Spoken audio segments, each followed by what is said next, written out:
ways for me to communicate to my customers. In person, my voice on the phone, and a handwritten note. And those three things build relationships. And so when you're booking a show and your coach is coaching, or you're trying to recruit someone and plant that seed for her possibility of joining your team, it's really hard to say, no, I don't want to hear anymore, or just easy to say, okay, go ahead and tell me, because there's a relationship. Emails are not relationship building. Email should be for information, not communication. Nothing replaces the sound of your voice. So having said that, let me tell you that when I was hostess coaching, to prevent cancellations, or to turn a valid cancellation, like a death in the family, an illness, something came up, family emergency, I would turn the cancellation into a postponement. Okay? So cancellations to postponements is okay. Cancellations, blow out the torch, that's not good. You don't want that. Okay, so here's what I did. In my hostess coaching, I said, Mary, part of my VIP service to you as my hostess, write that down, VIP treatment to you as my hostess, is I will personally send out all of your invitations. So all I need from you is a list of addresses, and I'm going to provide you, in this long, legal-sized envelope, a sheet of Avery labels. Now, I didn't get the little mailing ones. I got the ones that are a little bit wider. And what I'd like you to do is go through your phone book, write down the address and phone number of everyone you want to invite, get it back to me in 3 days, and when you do, I'm going to, and you decide what it is, give you a free piece of jewelry, another 50% off item, whatever you want to do, okay? When I receive that, I'm going to personally send out the invitations in the mail to your friends and family. I will include you in that mailing so that when you get yours, you'll know that they got theirs.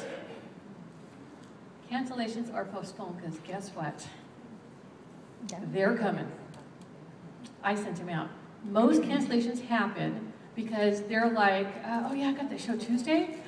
I haven't called anyone, I haven't invited anyone. I could call them, invite them, and hear all the reasons why they can't come. Or I could call Nirra and say, yeah, I got to cancel. Which is easier. Not a real, there's a rapport, but maybe not a relationship yet. Okay? So that's how we get cancellations.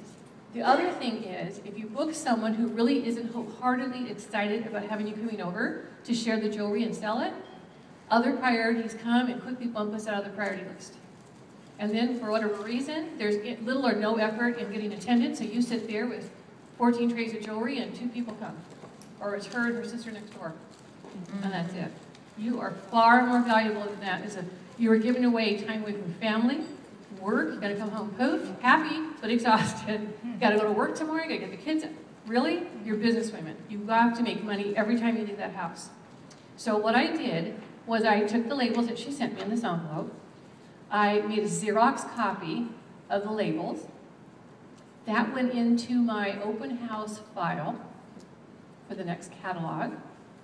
Then I took the actual live labels and I cut off the phone numbers because I made a copy, so I have them on that copy list, right? Then I peeled off the label, affixed it to the postcard reminder, and added at least one handwritten note, so it looked a little personalized. Bring a friend, looking forward to meet you. If you have anything cookie, you're in for a treat. Look forward to seeing you there. This is a girls' night out. Whatever. So, come away with us for a couple of hours and be with the girls. Something that added a personal note in a colorful ink with a little sticker, just kind of personalized it, and mailed them out. My cancellations, the year I started to do this, it's been business 10 years. I did this the first, probably 9 months into my business. I learned a tip from someone at a convention, and my cancellations went away. The postponements of the real things, like my kids are sick and if something came up, whatever, I said, no problem, your family's first. I'll tell you what, my next available dates are A and B. What will work for you, and I will give you priority over that date.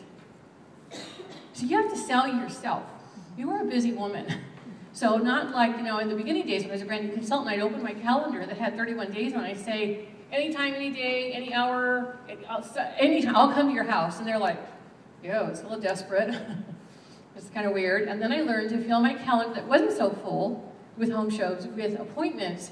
Only instead of Dr. Smith, I put John, 1 o'clock. Well, they thought that was a home show. PTA might have been with the President Mary, I put Mary, 3 p.m. So it looked like I was busy with business. And I was busy, but no one ever asked, so I was at a home show. I opened it up to a full calendar. Then I would asterisk with a sticker or a highlighting around the box of that date, my available dates. The worst thing you can do as a professional is to book a show on a date, go home and discover, oh, I can't do that then, that's the school kids open house, or we got a wedding that Saturday. That is not cool, you guys. So you have to know when you're available. So ahead of time, I would have them all marked out for the month that we're in, so January, and the month that is coming up, which is February, because you're gonna book up quickly. Right? Yes. Affirmations, remember? Positive thinking. And then I could give her my next 2 available dates. You do not say, when would you like your show? You are in control of your calendar, you're in control of your income. And I would say I have the 5th and the 15th. No, that week's not good. Okay, then I have the 18th and the 21st. Okay, 21st sounds good. Morning or evening, if you can offer that option. And whenever you can, book 2 in one day. So full circle, cancellations could become postponements, which is the lesser of the 2 evils, but be in control of your calendar and more importantly, your income. So believe me, I used to go to a couple of home shows, show up, and open the door, and the hostess is in her robe going, is my show today? Yeah, really. You're like, oh my gosh. So I quickly learned in life and business that I am either part of the problem or part of the solution. So I could be upset with her for about a moment, and I thought, you know, it's your fault. You're the businesswoman. Your hostess coaching was lacking, or your communication with her, or your clarity, or something. And then really when you've done all that, it still happens, and you go, okay, at least I know I did everything I could. So try that tip. Now here's my policy when I train you. You gotta try an idea 3 times, exactly as I trained it. You can't pick and choose what you wanna try of the idea, and then before you can tell me it doesn't work. Okay? Does that help? Okay. Any other questions? Booking, selling, recruiting. My gosh, you guys have all these experts in the room. I tap into them.